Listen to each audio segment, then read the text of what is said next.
Start clapping for the very funny Traci Kampel, everybody. Come on!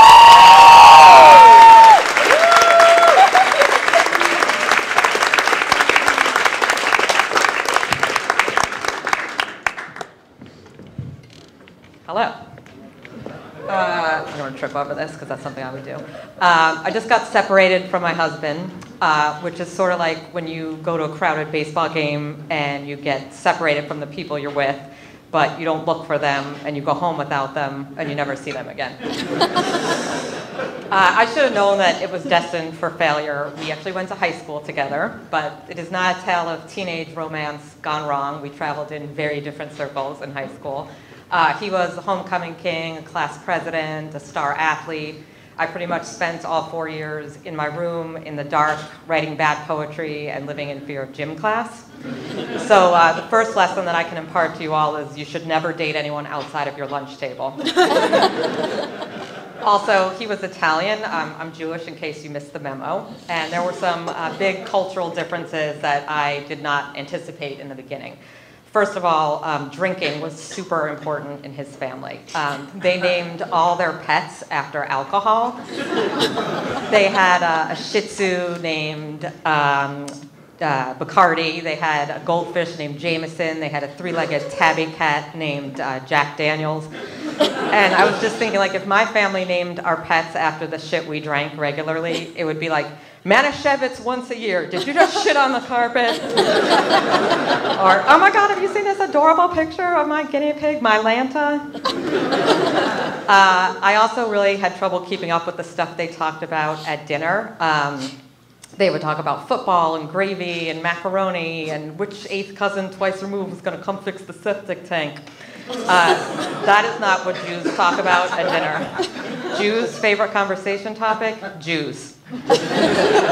Who is, who isn't, who's an anti-Semite? Everyone.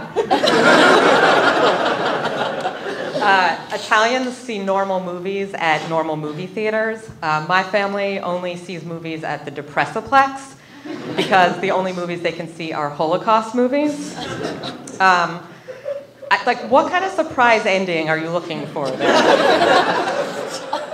Spoiler alert. It's like going to see Titanic and being shocked when it hits the iceberg. So now I am single after like 10 years, and everything is totally different. When I was single last time, everything happened in Manhattan. Everybody lived in Manhattan. I went to a show in Bushwick a couple weeks ago, and I asked my hipster friend if it was a bad neighborhood, and she's like, yeah, it's Bushwick, it's safe. What the hell's your problem? And I was like, I'm sorry, it's not my fault. We didn't have Brooklyn when I was your age. I'm really nervous, so I think I'm going to lean on this. Okay. So I have friends now that live in Crown Heights. When I was 30, if you lived in Crown Heights, you were one of two things: acidic or stabbed.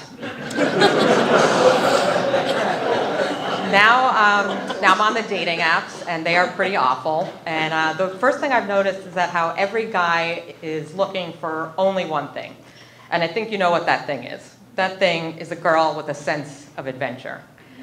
Really, Jared from Scarsdale, you are all set to pack up that $800 Toomey bag and sail down the streets of Magellan with me? I find that a little hard to believe. A lot of them are also looking for a partner in crime, which is fine, but just so I can plan my alibi, what kind of crime are we talking about here? Like a minor misdemeanor or like full-on manslaughter? I am not above internet stalking when it's necessary, which it sometimes is. But I am a hypochondriac, so the person that I stalk the most on Instagram is the Centers for Disease Control. I just need to know what Ebola is doing every waking second. Ebola's in the Congo, Ebola's in Texas. I need to know, you need to know.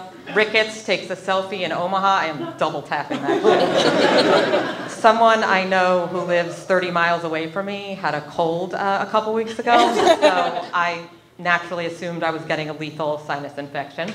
I went to CVS to try to buy some Sudafed.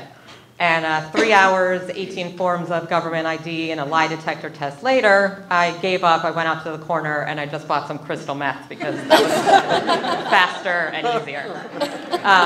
Drugs are weird now also. Like, I'm super glad that pot is legal now, but it takes some getting used to because it was something that was a crime my whole life, and now all of a sudden it's A-okay. It's like, what's next? Wait. You're sure this is cool? I can just murder this person because they're fucking annoying? The first time I went into a pot dispensary, I couldn't believe it because buying pot used to be something that you would do on a dark corner in the East Village. And now you just walk into this fancy-ass boutique and people wait on you hand and foot. So the lady comes up to me and she's like, "What kind of high are you looking for?" And I'm like, "I don't know, your basic New Jersey high school high?" And she's like, "I have just the thing for you. It's orchid noir, harvested off the ashy volcanic shores of Kauai." And I'm like, "You know, I just need something that's like brought up from the landfill in Newark. That's fine." Thank you very much.